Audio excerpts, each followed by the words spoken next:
Continuamos tratando el tema tan importante de preguntas y respuestas con respecto a la profecía bíblica.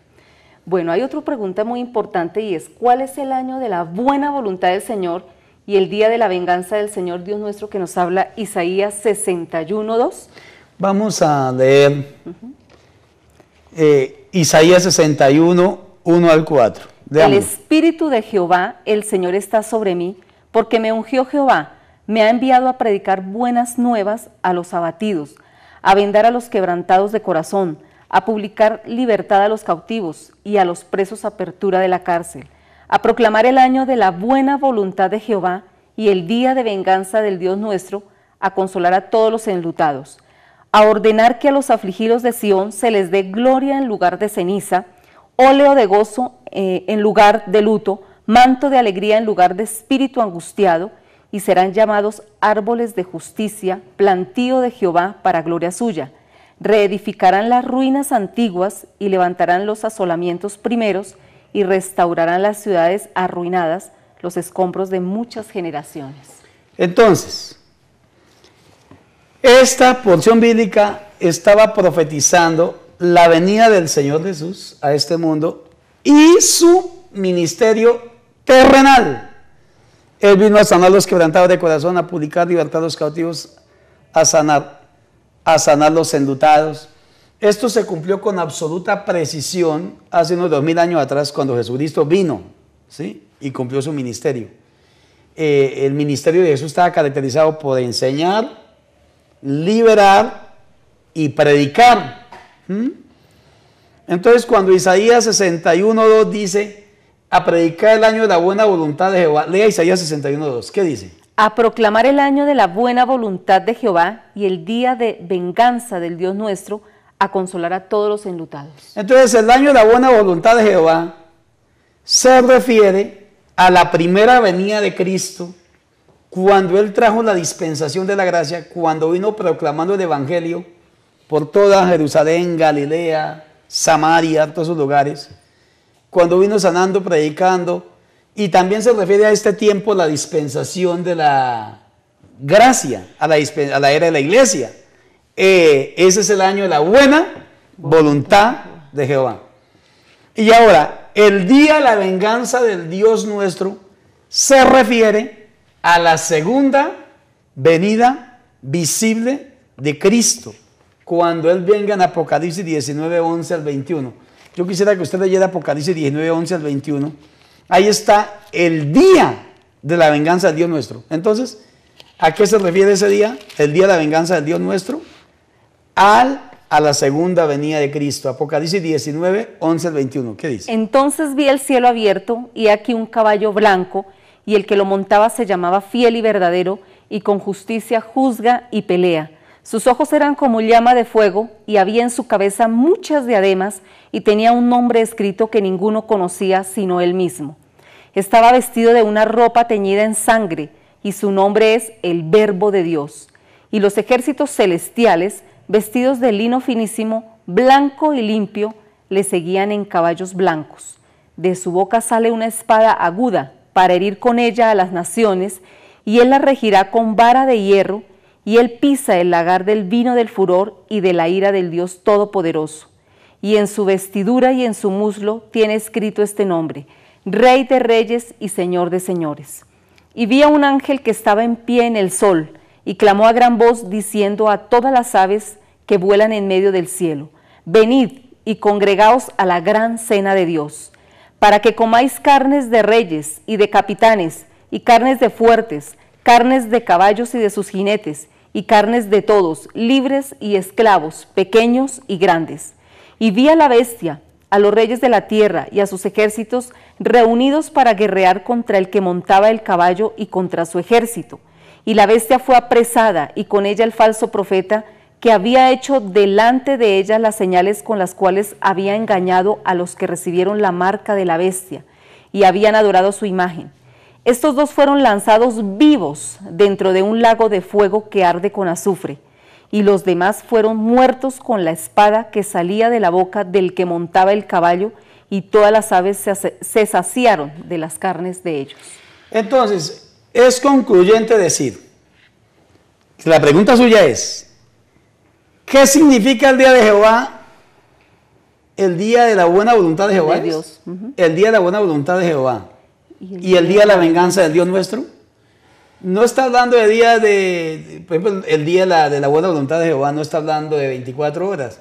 No, está hablando de la venida de Cristo, su ministerio terrenal, su gracia, la dispensación de la gracia que estamos ahorita, de la dispensación en que estamos ahorita. Actualmente estamos en el día de la buena voluntad de Jehová.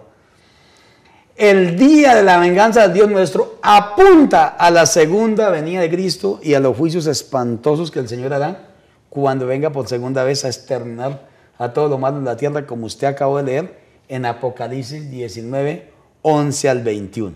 A eso es. Bueno, tenemos una pregunta también importante y es, ¿hay algún libro inspirado por Dios que haga parte de las Sagradas Escrituras antes de lo que Dios le inspiró a Moisés y después de lo que Dios le inspiró al apóstol Juan? ¿Hay algún libro inspirado por Dios antes de Moisés? Sí, aparte, antes que existiera Moisés. Que existiera Moisés. ¿Y después del apóstol Juan? No. Leas Isaías 44:7.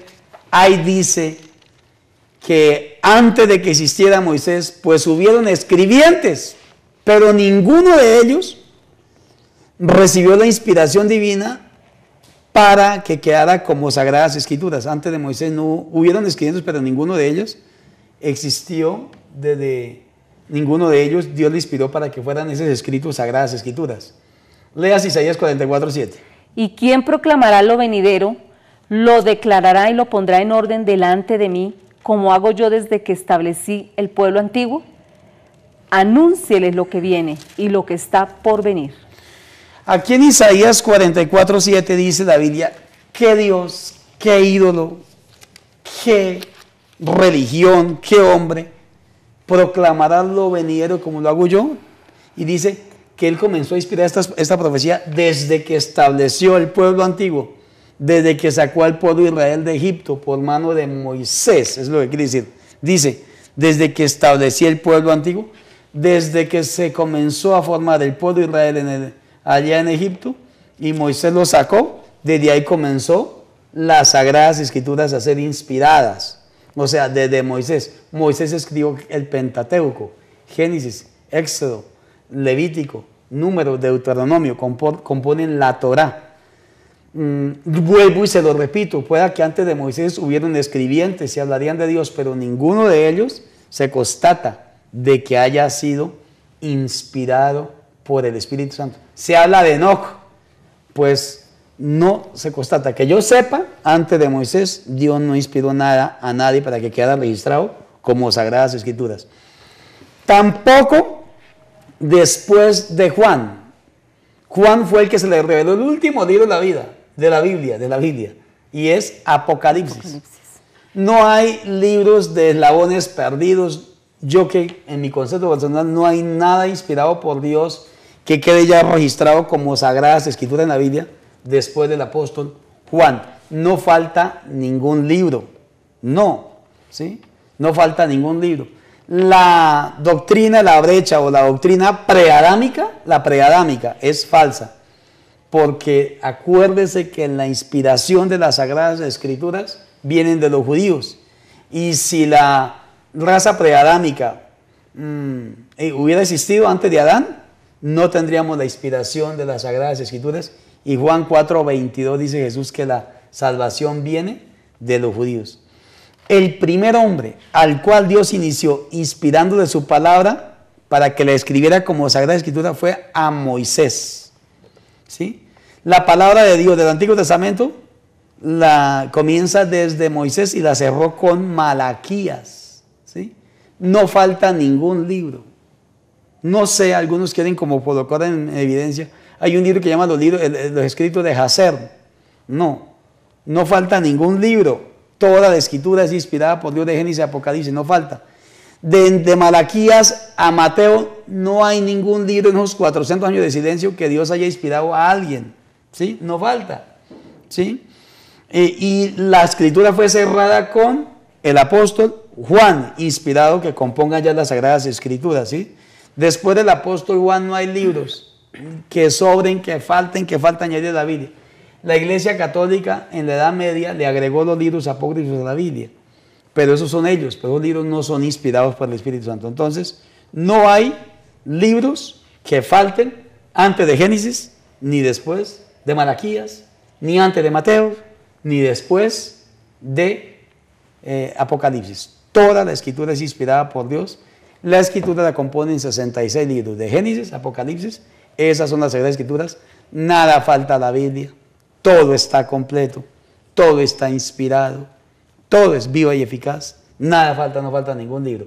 Y mire, si le quitamos o le añadimos, ahí dice Apocalipsis 22, que Dios le puede borrar del libro de la vida. Pero lea 2 Timoteo 3:16, léalo. Dice la palabra: toda la Escritura es inspirada por Dios y útil para enseñar, para redarguir, para corregir, para instruir en justicia, a fin de que el hombre de Dios sea perfecto, enteramente preparado para toda buena obra. Ahora, mire, toda la Escritura es inspirada por Dios, ¿sí? No le pongamos tela de juicio a la Biblia como hacen los de las sectas. No, usted no tiene por qué hacer eso. Fue como que falta un libro, ¿no? Y el libro de Enoch, hay unos que están dando vueltas con el libro de Enoch. ¿Y por qué no lo metieron? Y son cristianos. Y antes de Adán hubo como que otro, ¿y por qué no aparece en la Biblia? No, ya la Escritura es inspirada por Dios, está completa, ¿sí? No hay nada, ningún libro que falte, ni que sobre la Biblia. ¿Qué dice Apocalipsis 22, 18 y 19? Yo testifico a todo aquel que oye las palabras de la profecía de este libro. Si alguno añadiere estas cosas, Dios traerá sobre él las plagas que están escritas en este libro. Y si alguno quitare de las palabras del libro de esta profecía, Dios quitará su parte del libro de la vida y de la santa ciudad y de las cosas que están escritas en este libro. Tenga cuidado con las nuevas revelaciones. Tuve una nueva revelación, una forma de interpretar la Biblia. Dios, no va a salir usted como este que creó los mormones, José Smith. Dios me reveló otro evangelio. Acuérdese de Gálatas 1, 6 al 10. Si alguien nos predica de diferente evangelio, sea anatema. Cuidado con las nuevas revelaciones, que muchas son heréticas. ¿De acuerdo? Bueno, ¿hay otra pregunta más? Sí, una pregunta más. ¿Cómo se introduce la apostasía, la seducción y el engaño religioso en la iglesia cristiana? Uy, tremenda pregunta. Está de moda la apostasía. ¿Cómo se introduce en la iglesia cristiana? Por medio de falsos maestros que vienen del mundo y los que salen de adentro del seno de la iglesia cristiana, ¿sí? Ahí se introduce la apostasía en la iglesia. Yo quisiera que usted leyera 2 de Pedro 2, 1 al 4.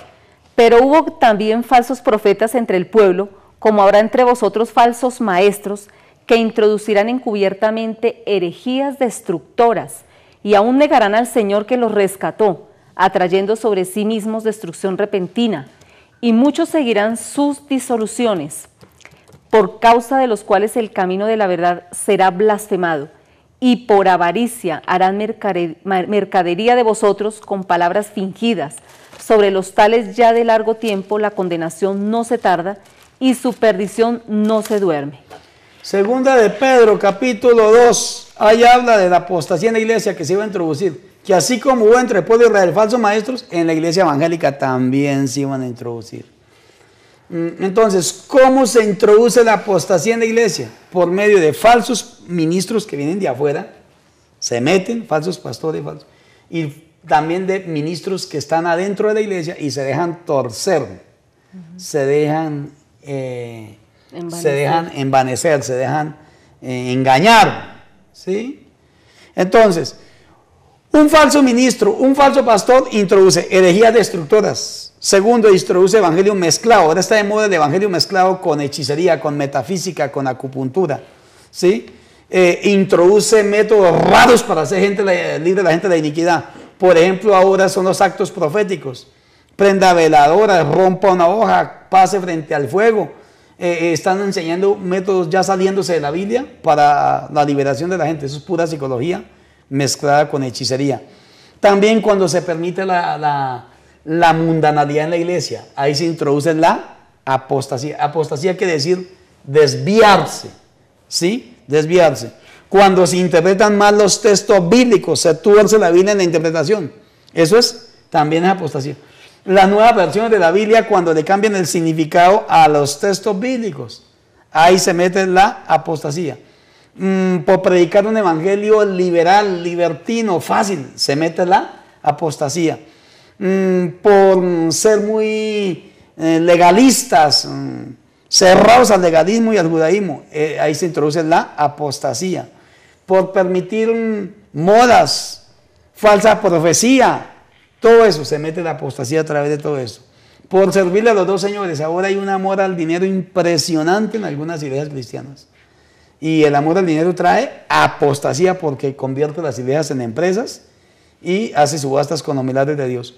Por comercializar el evangelio, ahora se está haciendo cosas con la Biblia que desagradan a Dios.